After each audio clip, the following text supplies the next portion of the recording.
So, good morning, Dr. David Shine. How are you?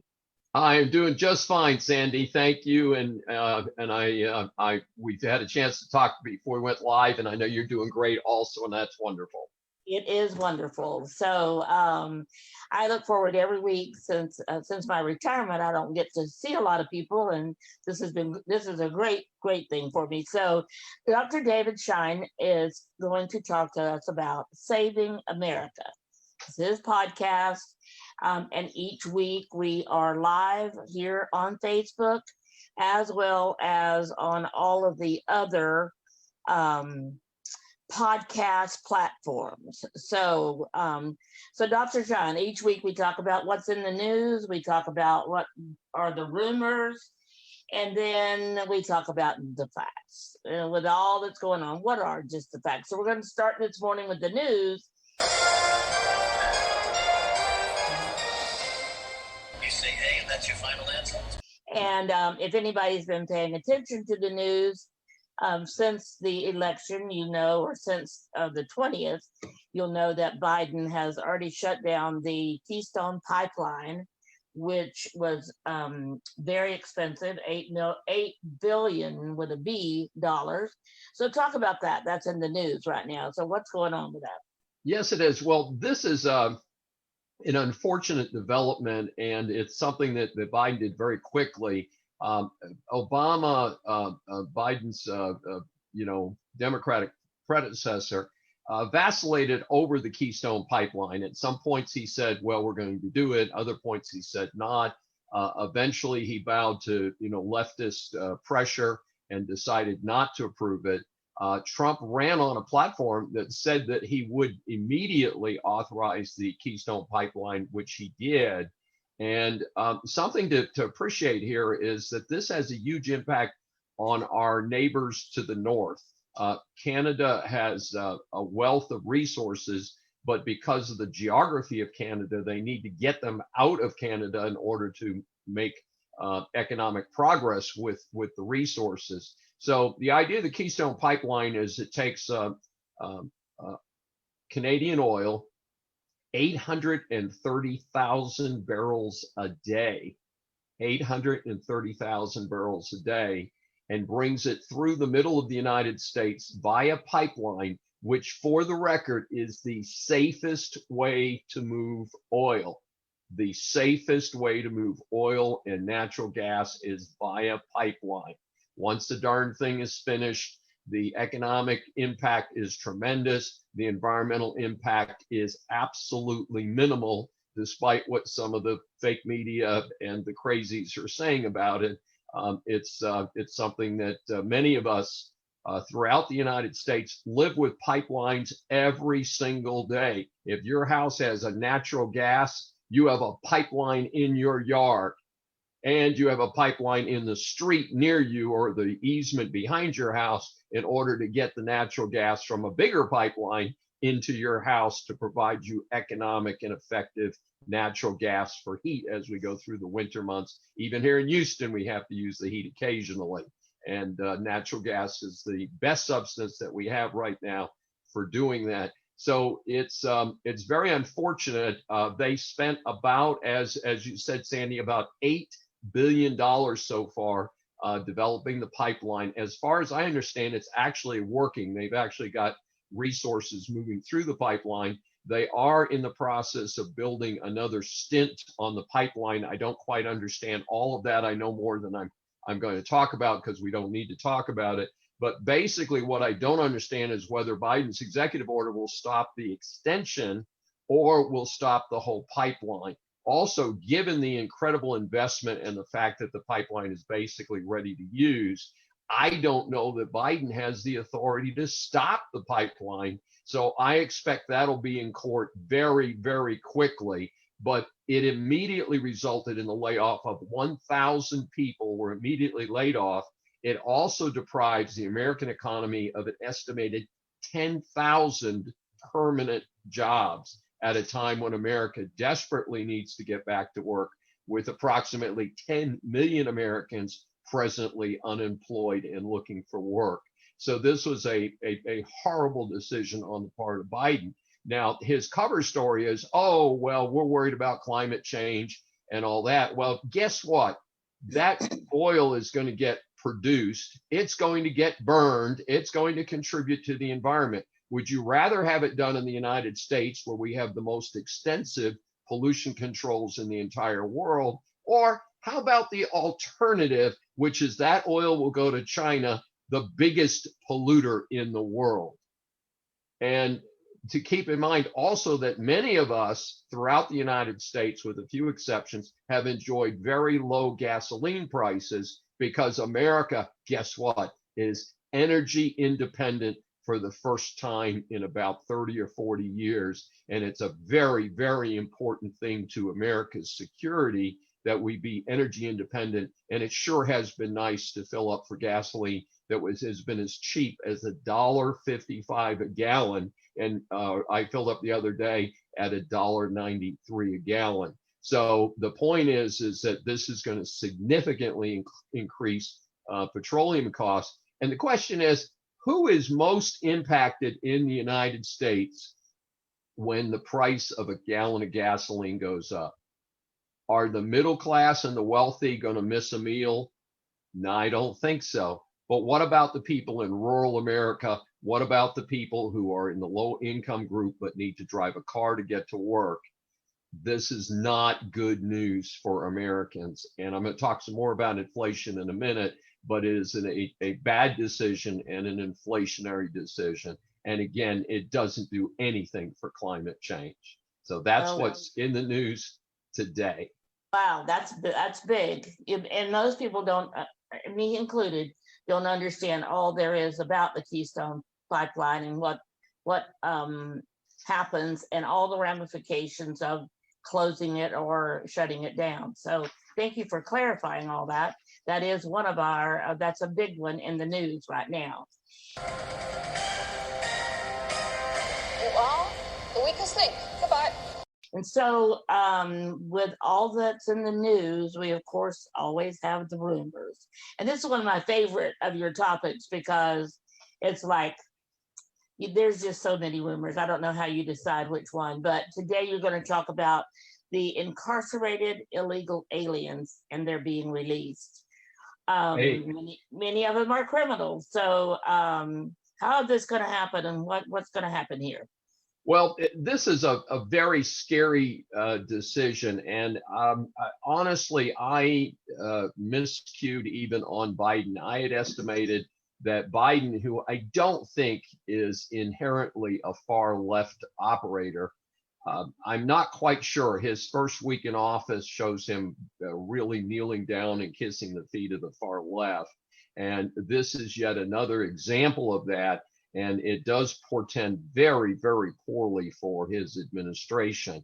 I don't know why any American authority, president, governor, I don't know who would want to say, gee, we've got 10,000 people locked up for being in the United States illegally.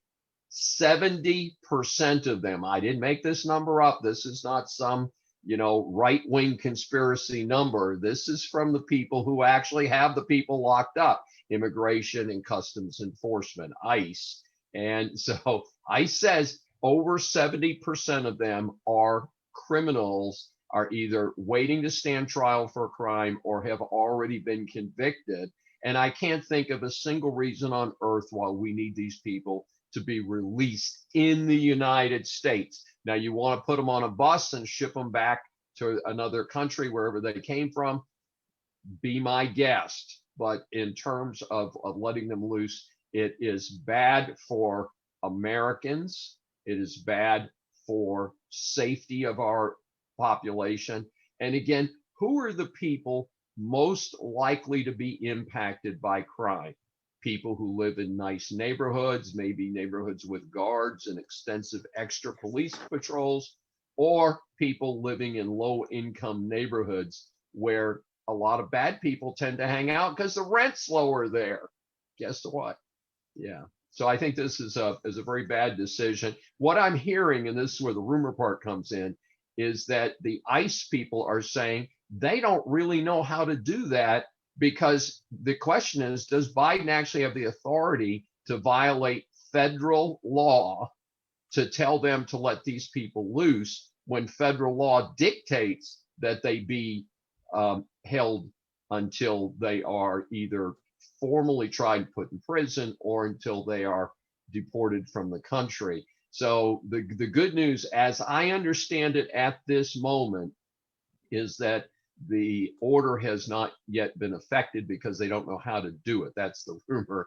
But hopefully a federal judge will get involved and block that order, since it does appear to be certainly against sensibilities and most likely against the law. So that's the rumor for this week. So 70%, Yes. 70% are criminals, and all of them will be released. That's the rumor, right? Correct. Oh, wow. Wow.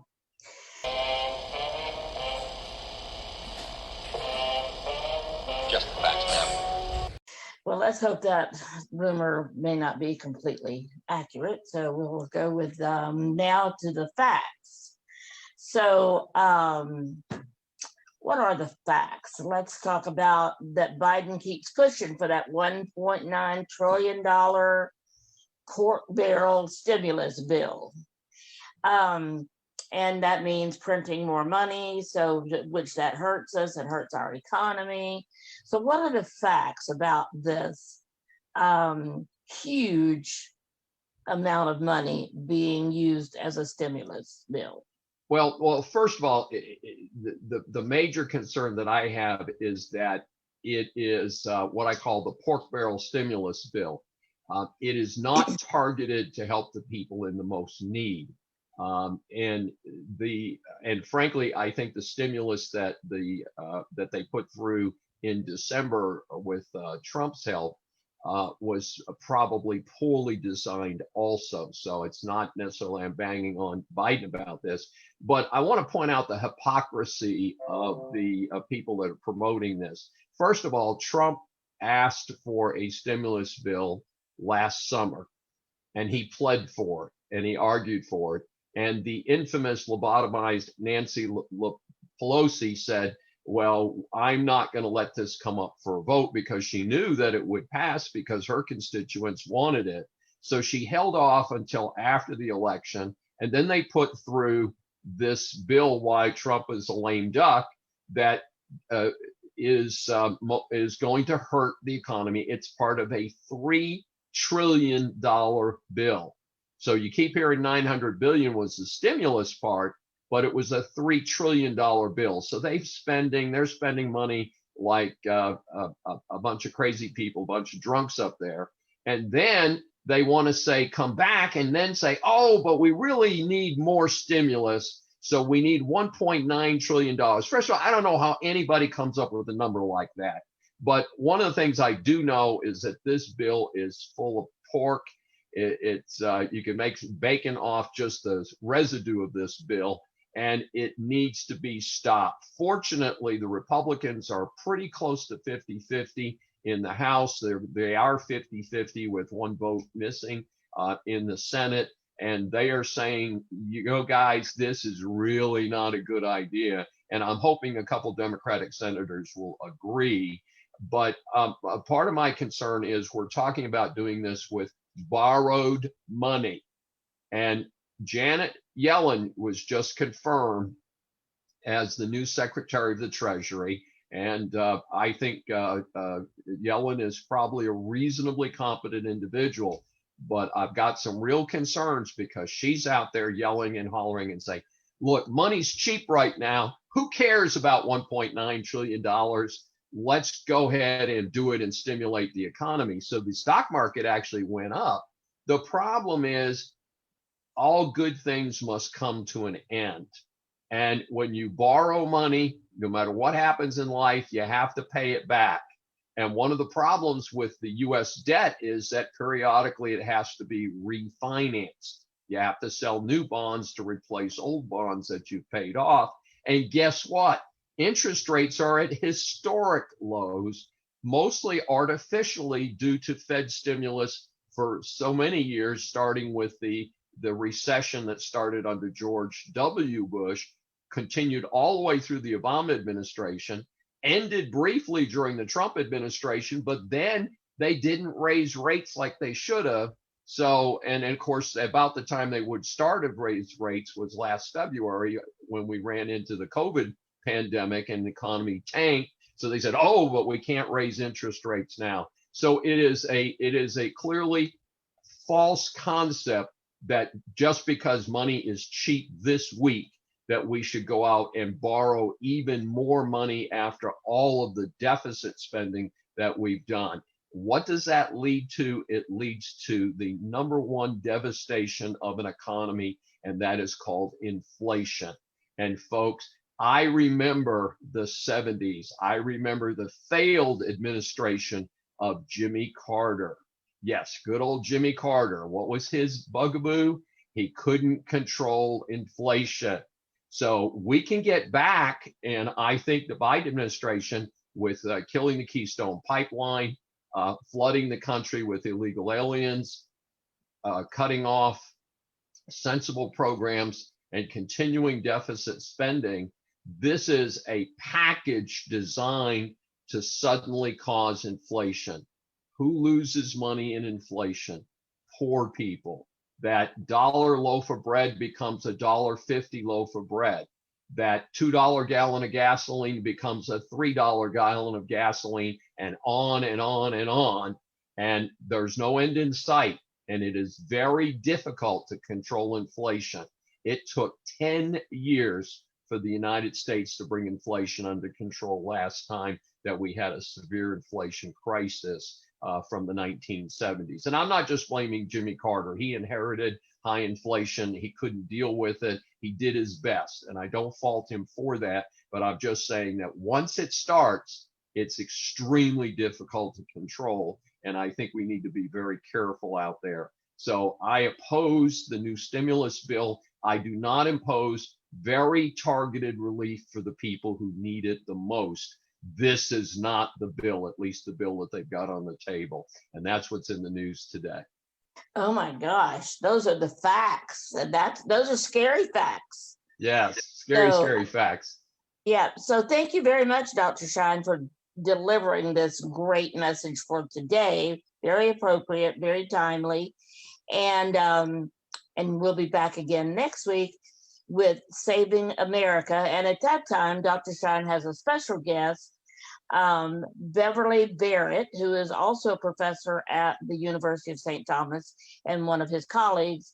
And we'll introduce her to you and bring her message, which you're going to be, you'll really enjoy what she has to say. Very, very timely. So Dr. Shine, thank you once again for bringing us the news, the rumors, and the facts. So we'll see you next week. Thank you, Sandy. Take care.